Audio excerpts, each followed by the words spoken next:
Surrounding में कितने type of organism देखते हो, लिविंग ऑर्गेनिज्म? आई गेस आप लोग मिलियन ऑर्गेनिज्म रफली अभी तक आइडेंटिफाई हुआ है। इतना तो हर कोई यूट्यूब में सब्सक्राइबर पाने को खोजता होगा। पर द फर्स्ट पर्सन जिसने पर्पल कलर का एंड को आइडेंटिफाई किया। आज के क्लास में जो है हम लोग ये देखने वाले हैं हमारा second unit which is the diversity in the living world. अब तक हम लोगों ने व्हाट इज लिविंग समझ लिया, लिविंग के क्या कैरेक्टरिस्टिक्स होते हैं वो भी बहुत अच्छे से हम लोगों ने समझ लिया। अब हम लोगों को समझना है कि ये लिविंग बीइंग में डाइवर्सिटी क्या होता है। अब इससे पहले कि हम लिविंग बीइंग के डाइवर्सिटी में जाए, आप लोगों से मतलब एक ये सवाल रहेगा कि आप अपने सराउंडिंग में कितने टाइप ऑफ ऑर्गेनिज्म देखते हो, लिविंग ऑर्गेनिज्म। आई गेस आप लोग वेरी इजीली आप लोग कह दोगे कि सर कुत्ता देखते हैं, बिलाई देखते हैं, चिड़िया देखते हैं, कौवा देखते हैं and so on so forth. आपको कुछ पेड़ पौधे का भी नाम गिना दोगे और हाँ इंसानों का भी नाम गिना दोगे, राइट। तो ये कुछ आप वैरायटी ऑफ ऑर्गेनिज्म आपने गिना दिया, ठीक है। लेकिन ये वैरायटी ऑफ ऑर्गेनिज्म और बढ़ जाएगा अगर हम उठा के आपको किसी नीलगिरी के जंगल्स में रख दे या हिमालयन जंगल्स में रख देंगे। आपको छोटे से छोटे ऑर्गेनिज्म भी मिलेंगे, बड़े से बड़े ऑर्गेनिज्म भी मिलेंगे। हो सकता है आपको लायन टाइगर भी मिल जाए जो कि शहर में ना मिले ना। तो अगर मैं कैटेगराइज करूं तो आपको किस तरह के डिफरेंट वैरायटीज दिख रहा है। एक वो जो आपको आंखों से दिख रहा है, आपको पेड़ दिख गया, आपने कहा कि सर ट्रीज भी तो है। अब मैं अगर उसमें डीप ड्रिल करूं और पूछूं कि बताओ तो कितने तरह के पेड़ दिखे, तो आप कहोगे सर मैंगो ट्री दिखा, बनियन दिखा, पीपल दिखा, ठीक है। दो चार आप ऐसे काउंट करवा दोगे, ठीक है। नाउ सिमिलरली अगर मैं कहूँ और क्या दिखा तो आप कहोगे सर एंड्स दिखते हैं, हाउस फ्लाई दिखा, मॉस्किटो दिखा। तो आप तरह तरह के ऑर्गेनिजम्स के नाम मुझे बता सकते हो बेस्ड ऑन द एक्सपीरियंस जो आपने देखा। बट ये जो वैरायटी है, ये वैरायटी यहीं तक में सीमित नहीं होता है कि कितना ऑर्गेनिजम्स को आपने देखा। ये वैरायटी उससे बियॉन्ड भी जाता है, यानी कि एक स्पेशल ग्रुप ऑफ ऑर्गेनिज्म जिसको आप नहीं देख पाते हो, जिसको आप अपने नेकेड आंखों से नहीं देख पाते हो। नहीं देख पाते हो का मतलब ये नहीं कि आप एकदम देख ही नहीं पाओगे। ऑफ कोर्स अगर आप माइक्रोस्कोप लगाओगे तो आप उन ऑर्गेनिजम्स को देख भी पाओगे, ठीक है। तो हमारे पास कितना वैरायटी आ गया, मतलब एक ग्रुप हो गया जिनको हम आंखों से देख पा रहे हैं और एक ग्रुप हो गया जिनको हम आंखों से नहीं देख पा रहे हैं, ठीक है। और जिनको हम आंखों से नहीं देख पा रहे हैं उनमें भी वैरायटी है, ठीक उसी तरह जैसे आपने वैरायटी काउंट करवाया इसमें। Are you getting my point now? तो यहां से पॉइंट आता है कि there is a large variety of living organism, यानी कि ये वो ग्रुप होते हैं जिनको हम नेकेड आंखों से देख सकते हैं, प्लस ये वो ग्रुप भी होते हैं जिनको हम नेकेड आंखों से नहीं देख सकते। उनको देखने के लिए हमें स्पेशल एपरेटस चाहिए जैसे माइक्रोस्कोप, ठीक है। तो इस तरह के सब्सटेंस एपरेटस चाहिए, इंस्ट्रूमेंट चाहिए उनको देखने के लिए, ठीक है। Which we can see and which we can not see. तो इन दोनों का मिश्रण, दोनों को अगर हम क्लब कर दें तो whole together of variety of organisms दिखेगा, ओके। देन अगर बात किया जाए, यही कुछ रफली 1.7 to 1.8 मिलियन ऑर्गेनिजम्स रफली अभी तक आइडेंटिफाई हुआ है। इतना तो हर कोई यूट्यूब में सब्सक्राइबर पाने को खोजता होगा, राइट, कि इतना मेरा सब्सक्राइबर हो जाए बहुत बढ़िया है। अब फिर भी उसकी तलब मिटती नहीं, हो सोचता कि और थोड़ा आ जाए भैया, मिलियन हुआ तो बिलियन भी आ जाए। ठीक उसी तरह ऑर्गेनिजम्स भी वैसे ही है। इतने ऑर्गेनिजम्स तो आइडेंटिफाई हो गए हैं, राइट। 1.7 to 1.8 मिलियन ऑर्गेनिजम्स तो आइडेंटिफाइड है। अब आप लोग सोच रहे हो कि भाई कौन बैठ के दिन रात बैठ के यही काम किया था, 1 2 3 करके काउंट किया होगा। तो ये ऐसा नहीं है कि किसी एक जन का वर्क रहा है, ये एकदम हिस्टोरिक टाइम से चला आ रहा है, right. Now each of these organisms are actually representing the species which refers as biodiversity, यानी कि यहाँ पे जितने भी ऑर्गेनिज्म हम लोगों ने देखा उसको हमने स्पीसीज का नाम दे दिया, और ये सभी स्पीसीज एक साथ आ गया और इनको हम लोगों ने कलेक्टिवली क्या कहा, बायोडाइवर्सिटी। बायो का मतलब all the living organism, diversity मतलब इनमें भी कुछ चेंजेस है, राइट। तो बायोडाइवर्सिटी का अगर बात करें तो it means that it is, अगर हम बायोडाइवर्सिटी की डेफिनेशन की बात करें तो it is what, it is the number and types of organisms present on the earth. तो ये total number of organism and उसमें जो टाइप्स अवेलेबल है अर्थ में, कलेक्टिवली हम लोग इसको क्या नाम दे दिए, बायोडाइवर्सिटी। तो हम लोगों ने पहले क्या देखा, that there are so many organisms, there are so many living organism around us, और उनमें भी दो ग्रुप देख लिया, एक जिनको हम नेकेड आंखों से देख सकते हैं और एक ग्रुप जिनको हम नेकेड आंखों से नहीं देख सकते हैं। नाउ ये सभी together they come together to together they form this biodiversity thing, and this biodiversity is much nothing but it is the number and types of organisms present on the earth.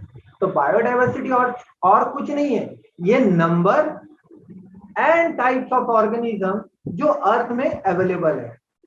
We are now least bothered about the living organism present some other planet, but we are focusing only on the organisms which is present on the earth.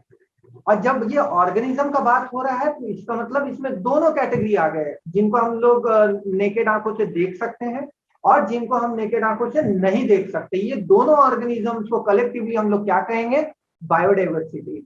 Now अब इतने सारे हम लोगों ने organisms को देख लिया, तो यहां से हमें एक चीज का समझ आया, वो क्या, कि इनको एक ग्रुप करना चाहिए, right. There that brings to a need to standardize the meaning of living organisms such that a particular organism is known by the same name globally, right? अब आप लोग इमेजिन कीजिए, आप लोग जाते हो किसी रेस्टोरेंट में, right, we are being to certain restaurant. अब वहां पे क्या देखते हो, अगर नॉनवेज आइटम देखो या चाहे वो कोई वेटर आए तो आप पूछोगे चिकन में क्या है बताओ, तो वो आपके सामने फटाफट 10-15 वैरायटी सुना देगा, chicken tikka, chicken kofta, chicken masala, chicken 65, chicken 186, chicken Afghani, chicken पता नहीं और क्या क्या बोल दे, राइट। सामने वाला भी कंफ्यूज हो जाएगा कि एक चिकन में इतना वैरायटी। नाउ सोचिए अगर ये वैरायटी आपको झारखंड में मिल रहा है सेम, ये आप चले गए उठ के दिल्ली में और वहां पे ये वैरायटी चेंज हो गया तो बड़ा दिक्कत हो जाएगा। तो ये फूड मेन्यू में भी अगर किसी ने कह दिया दैट चिकन कोफ्ता, तो पैन इंडिया आप घूम लो वो वैसा ही दिखेगा, हल्का फुल्का टेस्ट में अंतर होगा, लेकिन ओवरऑल जो दिखने का ये है वो सेम रहेगा। नाउ ये सेम चीज अप्लाई होता है लिविंग ऑर्गेनिज्म में भी, right. The same thing apply to the living organism, that if any organism has been identified with certain characteristics, it should be given a name which is accepted globally. Globally acceptance हो रहा है, right? So this process of naming is what we call nomenclature. आपने कुछ एक organism देख लिया, suppose कीजिए आपने फर्स्ट टाइम एक पर्पल कलर का एंट देख लिया, तो आप सोचोगे इसको हम नाम देंगे, क्योंकि अभी तक अर्थ में किसी ने पर्पल कलर का एंट नहीं देखा। Everyone has seen red colour ant, black colour ant, but किसी ने ये पर्पल कलर एंट नहीं देखा। ये तो यूनिक बात हो गया। तो अब आप उसको सोचोगे इसको क्या नाम दे। नाउ जब आप एक नाम आपने एक दिया, इट मीन्स क्या कि एंट वाले कैटलॉग में एक एक्स्ट्रा एंट जुड़ गए और उसको आपने एक ऐसा नाम दिया कि अगर वो same category of ant America में भी प्रेजेंट है इफ एट ऑल, तो उसका नाम वहां पे चेंज नहीं होगा, वहां पे भी उसको वही नाम दिया जाएगा जो नाम आपने डिसाइड किया, क्योंकि you are the first person जिसने पर्पल कलर का एंट को आइडेंटिफाई किया। Getting my point, right. So इस पूरे प्रोसेस को कि आपने पहले एक कोई यूनिक ऑर्गेनिज्म को देखा और फिर आपने एग्जिस्टिंग ऑर्गेनिजम्स के साथ टैली किया कि भाई ये जो पर्पल कलर का एंट है ये इस कैटलॉग में है या नहीं है। अगर नहीं है तो आप खुशी के मारे एकदम बावड़े हो जाओगे, आप उछलने लगोगे कि yes I have found something new. और आप अपना नाम उसको दे दोगे, एक पर्पल नाम का एंट को, ठीक है, क्यों? ताकि आपका नाम अमर हो जाए, right? This is what goes on. So अब ये पर्पल एंट जो है, आपने उसको नेमिंग कर देने के बाद अब ग्लोबली वो नेम जो है एक्सेप्टेड होगा। मूविंग नेक्स्ट, तो ये नोमेनक्लेचर क्या होता है? ये एक लैटिन वर्ड से लिया गया। नोमेनक्लेचर जो वर्ड है वो एक लैटिन वर्ड से लिया गया है, where this nomen means name and this clare means to call. Very important part, ठीक है? यहां पे ही क्वेश्चन में ट्रिक किया जाता है। नोमेनक्लेचर इज डिराइव्ड फ्रॉम, वो क्या करेगा, क्वेश्चन में 4 ऑप्शन बना देगा, इसको लैटिन हटा के ग्रीक कर देगा, जीके कर देगा, जीके डॉट मीनिंग सेम रख देगा, लैटिन करके ये सेम कर देगा, और फिर इसमें ही कुछ और 2 कॉम्बिनेशन और बना देगा। तो जब मैंने ये कहा नोमेनक्लेचर, आपको इसमें भी फोकस करना है कि ये लैटिन वर्ड से लिया गया, जहां पे नोमेन का मतलब नेम होता है एंड क्लेरिक का मतलब होता है टू कॉल, यानी आपने एक नाम दिया और उस नाम से अब ग्लोबली सब उस पर्टिकुलर ऑर्गेनिज्म को बुलाएगा, ठीक है? नेक्स्ट, जनरली अब ये जो नेमिंग का क्राइटेरिया है, ये जो हम लोग नाम देते हैं, ये नेमिंग का जो क्राइटेरिया है, ये ओवरऑल 2 टाइप्स के हैं, ठीक है ना?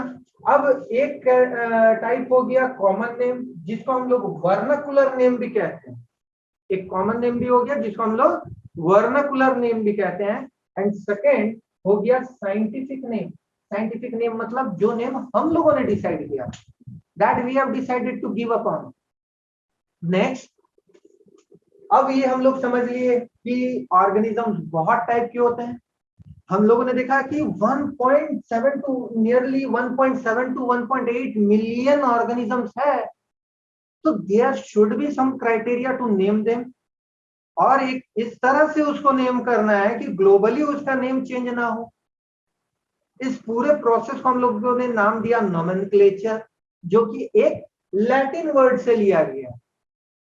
अब ये नोमेनक्लेचर का जो प्रोसेस है, ये 2 टाइप का है। एक हो गया वर्नाकुलर, जो कि एक कॉमन नेम होता है, बहुत जल्द हम लोग इस पे भी आएंगे, कॉमन नेम और साइंटिफिक नेम इसके ऊपर भी आएंगे, वेरी इंटरेस्टिंग पार्ट है ये, ठीक है? एंड दूसरा क्राइटेरिया हो गया scientific name.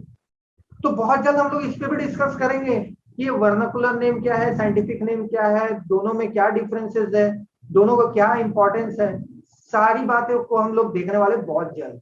Now next let us move on to the objectives of classification. अब आप जब किसी ऑर्गेनिज्म को क्लासिफाई कर रहे हो, उसको नेम आउट कर रहे हो और उसको फेज आउट कर रहे हो, अगर मैंने मैंगो का ट्री कहा तो आप किसी लड़के को उठा के उसको नहीं दिखाओगे कि ये रहा सर मैंगो ट्री, आप मैंगो ट्री ही दिखाओगे, एटलीस्ट उसका लीफ ला के दिखाओगे। ऐसा नहीं है कि आप कोई चलता फिरता गोट को उठाया, ला के मेरे सामने रख दिया, सर ये लीजिए मैंगो ट्री लाया मैंने आपके लिए। It should not be like that, right? अगर मैंने कहा कि जाओ बाबू मेरे लिए एक मैंगो ट्री से वो लीफ लेके आओ, तो ऐसा नहीं है कि किसी बकरी का कान काट के ले आके रख दोगे मेरे सामने। अगर मैंने मैंगो ट्री का लीफ कहा तो आपके दिमाग में फर्स्ट ऑफ ऑल स्ट्राइक कर जाएगा, अच्छा मैंगो ट्री ऐसा दिखता है। नेवर एट ऑल ये कंफ्यूजन कभी नहीं होगा मैंगो ट्री और एक गोट के ईयर में, कभी नहीं होगा ये, नेवर, राइट? क्यों नहीं होगा? क्योंकि ऑलरेडी हम लोगों ने ये प्रोसेस बना रखा है, एज लॉन्ग प्रोसेस है, ये काफी पहले से चला आ रहा है, इट इज नॉट लाइक ये न्यू है, राइट? तो कोई क्राइटेरिया होना चाहिए, एक ऑब्जेक्टिव होना चाहिए ऑर्गेनिजम्स को क्लासिफाई करने का। ऐसे नहीं है कि चलते फिरते हम लोग कुछ कर दिए, ये किसी एक पर्टिकुलर ऑर्गेनिज्म का नाम दे दिए, नहीं, एक ऑब्जेक्टिव होना चाहिए, why to name and how to name. So objective number 1 क्या है? सबसे पहला ऑब्जेक्टिव है to establish the criteria for recognising and describing the species. तो हमारे पास एक क्राइटेरिया होना चाहिए, criteria to recognise and second is to describe. तो आप सबसे पहले मान के चलो कि आपने एक यूनिक टाइप का एंट देखा, तो उसको नेम करने का एक क्राइटेरिया होना चाहिए। ऐसा नहीं है कि आपने उसका नाम दे दिया बैगनी चींटी, ऐसे नहीं आप बोल सकते हो। आप ये नहीं कहोगे बैगनी कलर मतलब वो बैगन हो गया और वो चींटी आपने जोड़ दिया। It should not be like that, it should follow certain criteria. बहुत जल्द उसमें भी आएंगे कि क्या क्राइटेरिया होता है नेमिंग का। तो पहला चीज तो हो गया कि आपको एक क्राइटेरिया होना चाहिए, पहले तो उसको रिकॉग्नाइज करने का, एंड सेकेंड उसको डिस्क्राइब करने का। तो आपने अगर पर्पल एंड को देखा तो आप उसको डिस्क्राइब करोगे, तो उस डिस्क्रिप्शन का भी एक क्राइटेरिया होगा, right. Then second, to devise an appropriate system of grouping the species on the basis of two things. One is the similarities and another one is the relationship. ठीक है, तो एक पर्टिकुलर तरीका है, सिस्टम है, आप उसको ग्रुप करोगे उस स्पीशीज को based on their similarity and the relationship. ठीक है, अभी इस बात को अगर समझाना चाहें तो मैंने कहा ना, रेस्टोरेंट में गए और वहां मेन्यू कार्ड में आपने कहा नॉनवेज में चिकन में क्या है, तो ऐसा नहीं है कि चिकन के मेन्यू में वो आपको लाके बैगन खिलाएगा, आप उसको 2 थप्पड़ मारोगे।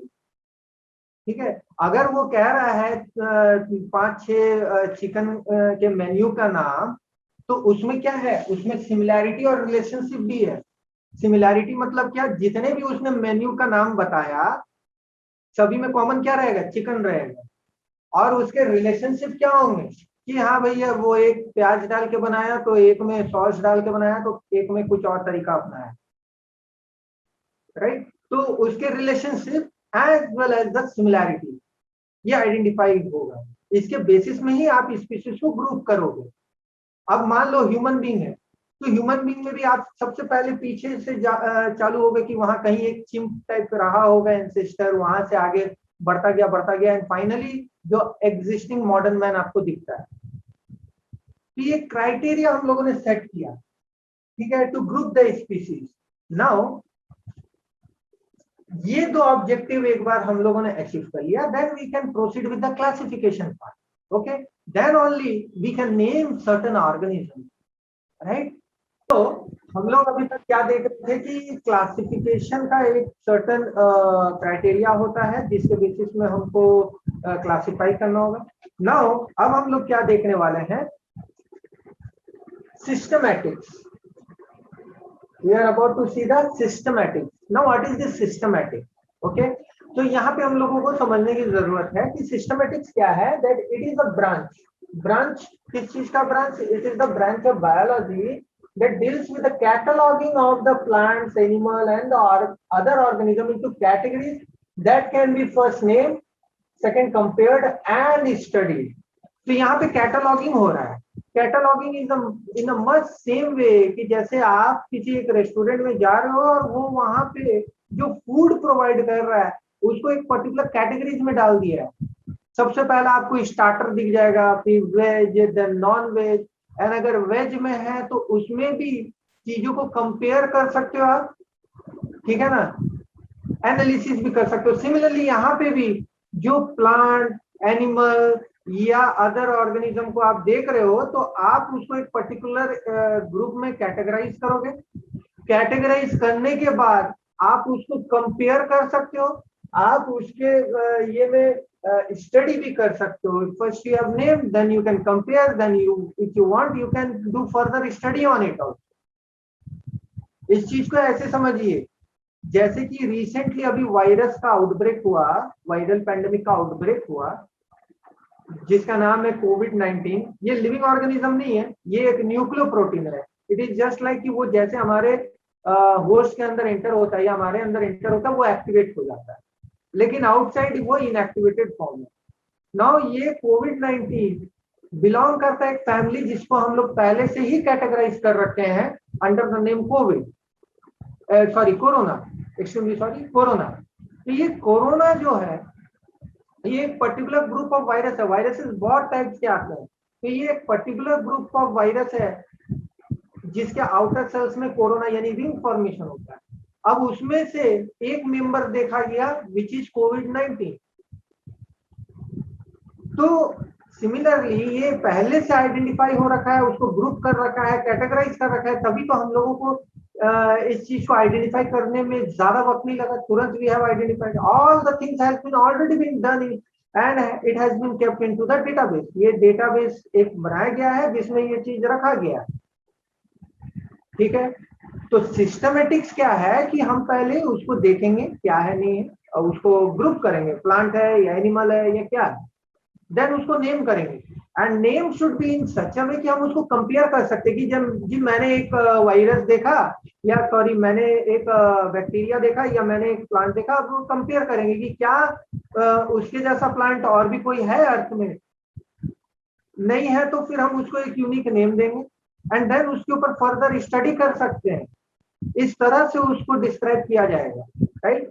Then scientists that are linked with the study of systematics, they are known as the systematists or the taxonomists।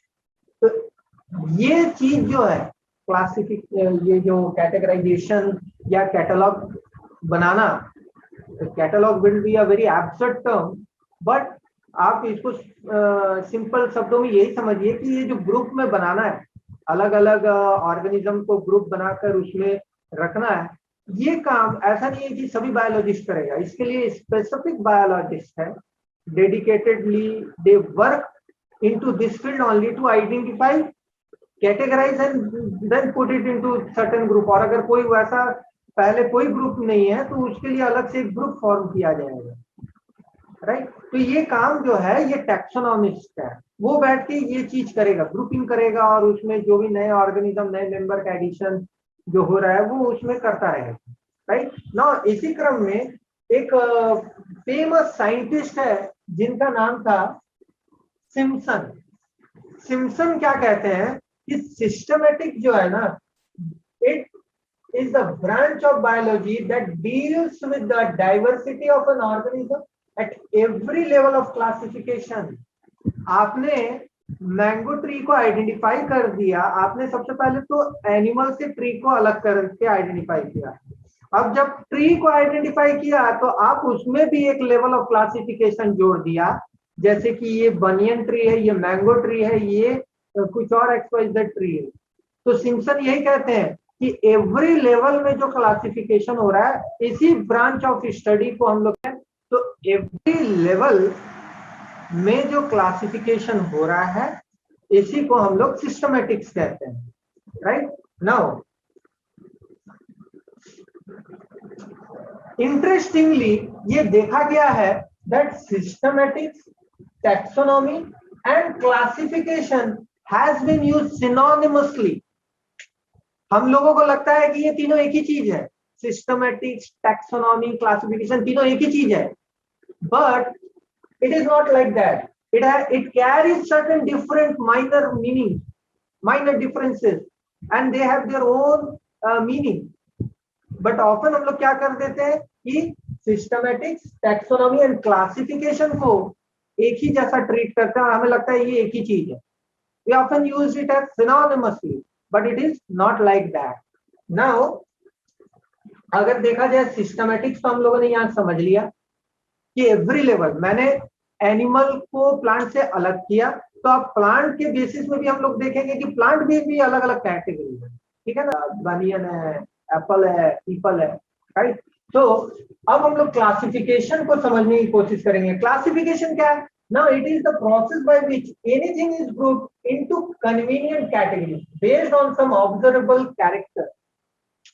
तो जो कैरेक्टर आप ऑब्जर्व कर रहे हो, जैसे अगर मैंने आपको कह दिया डॉग और एक मैंगो ट्री, तो इंस्टेंटली आपके माइंड में क्या कैरेक्टर्स आइडेंटिफाई हो गए कि जो मैंगो ट्री होगा वो काफी हाइट में होगा और जो डॉग होगा वो एकदम छोटा सा हाइट में होगा। डॉग के पास टेल होगा, वो टंग बाहर ऐसे वेव आउट करेगा टंग को, ठीक है, उसके नोकीले दांत होंगे। ये सब कुछ कैरेक्टरिस्टिक्स आपके माइंड में आ जाएंगे, ऑब्जर्वेबल, जो आप देख सकते हो, कन्वीनियंटली आप देख सकते हो।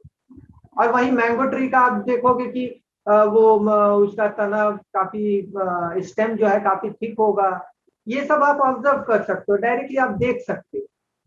तो जब आप कन्वीनियंटली किसी एक सर्टेन कैरेक्टरिस्टिक को ऑब्जर्व कर सकते हो और उसके बेसिस में जो डिफरेंसेस यानी कि जो ग्रुप तैयार करते हो, डिफरेंट कैटेगरी ऑफ ग्रुप तैयार करते हो, उसको हम लोग क्या कहते हैं, we call it as classification. अब उदाहरण में अगर देख लिया जाए तो क्या आ जाएंगे, group of plant and animal और डॉग्स एंड कैट। इस तरह से आप कन्वीनियंटली आपने फेज आउट कर दिया कि हाँ ये बिल्ली है, ये डॉग है, ये एनिमल है, ये प्लांट है, right, just by seeing certain observable characters. Now moving to next, which is the taxonomy. Taxonomy is bit different from classification and systematic. Taxonomy क्या होता है, that first it has been taken from the Greek term. Taxonomy एक Greek term से लिया गया है। यहाँ पे फोकस कीजिएगा कि कौन से वर्ड को लैटिन से लिया गया, कौन से वर्ड को ग्रीक से लिया गया है। This is very important. तो सिमिलरली टैक्सोनॉमी जो है ये ग्रीक टर्म से लिया गया है, जहां पे टैक्सीज मींस अरेंजमेंट, आप किसी एक पर्टिकुलर चीज को अरेंज कर रहे हैं, एंड नॉमोस मींस द लॉ, यानी आप अरेंजमेंट अगर कर रहे हो तो you follow certain law. Now let us see what does the taxonomy mean. So it is based on the characteristics all living organisms can be classified into different taxa, यानी कि different taxa में कुछ certain characteristics होंगे। अगर मान लीजिए कि मैंने आपको wheat कहा, गेहूं, तो इंस्टेंटली क्या मुझे आपको एक्सप्लेन करना पड़ेगा क्या कि गेहूं कैसा दिखता है? आप ऑटोमेटिकली समझ जाओगे, अरे भैया गेहूं वो छोटा छोटा हार्ड उसके दाना रहेगा, बीच से ऐसे एक लाइन रहता है, कुछ जो आप बचपन से देखते आए हैं। आप कभी गेहूं, मैंने कहा गेहूं, तो ऐसा कभी कंफ्यूजन नहीं होगा कि गेहूं के चक्कर में आपने चावल उठा के ले आया, क्योंकि आपको पता है चावल तो वैसा दिखता ही नहीं है गेहूं के जैसा। या चाहे मैंने अगर ये कहा कि एक काम करो, जाओ जाके पोटैटो ले आओ, तो कभी आप पोटैटो को मिक्स नहीं करोगे अदर वेजिटेबल के साथ। क्यों? क्योंकि पोटैटो का सर्टेन स्पेसिफिक कैरेक्टर है जो आप आइडेंटिफाई कर रखते हो। ये विशेषता उसी पर्टिकुलर सब्सटेंस ऑर्गेनिज्म के लिए है। तो जब मैंने वीट कहा और वीट के जो भी कैरेक्टरिस्टिक्स हुए, तो ये उसके पर्टिकुलर टैक्सा को रिप्रेजेंट कर रहा है। जितने भी वीट टैक्सा के जितने भी वीट होंगे वो ऑलमोस्ट वैसा ही दिखेगा, right. Now this process of classification, जहां पे आप कुछ सर्टेन कैरेक्टरिस्टिक्स को डिफाइन कर दिए हो, कैरेक्टरिस्टिक के बेसिस में डिफाइन कर रहे हो, इसको हम लोग टैक्सोनॉमी कहते हैं। Let us quickly summarise out. Systematics क्या है कि आप इसको कैटलॉग कर रहे हो प्लांट, एनिमल या अदर ऑर्गेनिज्म में, ठीक है, जो कि नेम किया जा सकता है, कंपेयर किया जा सकता है, स्टडी किया जा सकता है। ये हो गया सिस्टमैटिक, ठीक है। यहाँ पे सिम्पसन ने कह भी दिया कि सिस्टमैटिक क्या है, it deals with the diversity of organism at every level of classification. आपने प्लांट को अलग किया तो प्लांट में भी आप अलग अलग डिफरेंट प्लांट देख रहे हो, तो that comes under this systematic, ठीक है, every level of organism. Similarly classification क्या हुआ, एक इजी कन्वीनियंट मेथड है कि जिसमें से आप फेज आउट कर सकते हो डिफरेंट ऑर्गेनिज्म को। जैसे कि मैंने अगर कैट एंड डॉग का, इजिली आप ग्रुप आउट कर सकते हो कि कैट कैसा दिखता है, डॉग कैसा दिखता है। या प्लांट एंड एनिमल का बात किया तो ऑब्जर्वेबल कैरेक्टर्स को देखकर ही आप फेज आउट कर दोगे कि प्लांट कैसा दिखता है या एनिमल कैसा दिखता है। सिमिलरली टैक्सोनॉमी का अगर बात करें, जो कि एक ग्रीक टर्म है, it means what, arrangement having certain law. यानी कि यहाँ पे क्या किया जाएगा, that all organisms, living organisms can be classified into different taxa based upon their characteristics, ठीक है। तो अगर आप वीट जो कि एक टैक्सा को रिप्रेजेंट करता है, अगर उसको आप एक अलग कैटेगरी में रखे हो तो उसके कैरेक्टरिस्टिक्स को आपने पहले डिफाइन कर दिया कि वीट ऐसा दिखेगा, ठीक है। जो इस तरह की क्लासिफिकेशन प्रोसेस को फॉलो करता है, हम लोग उसको क्या कहते हैं, टैक्सोनॉमी कहते हैं। We call it as taxonomy. Clear? समझने का कोशिश करेंगे कि टैक्सोनॉमी टर्म किसने दिया। देन फिर हम लोग को ये भी देखना है फाइलोजेनी क्या है। Then again we will also try to phase out the difference between the taxonomy and systematic. फिर हम लोग ये भी देखेंगे जो हम लोगों ने यहाँ पहले डिस्कस किया था, vernacular name and scientific name. तो आगे अभी हम लोग इस डाइवर्सिटी इन लिविंग वर्ल्ड में कई सारे टर्म्स टर्मिनोलॉजीज को आइडेंटिफाई करने वाले हैं। ओके, तो आज के लिए हम लोग यही रुकते हैं। अगर आपको अगर कोई भी डाउट है तो प्लीज हमें बताइए। Feel free to share all your doubt. Okay.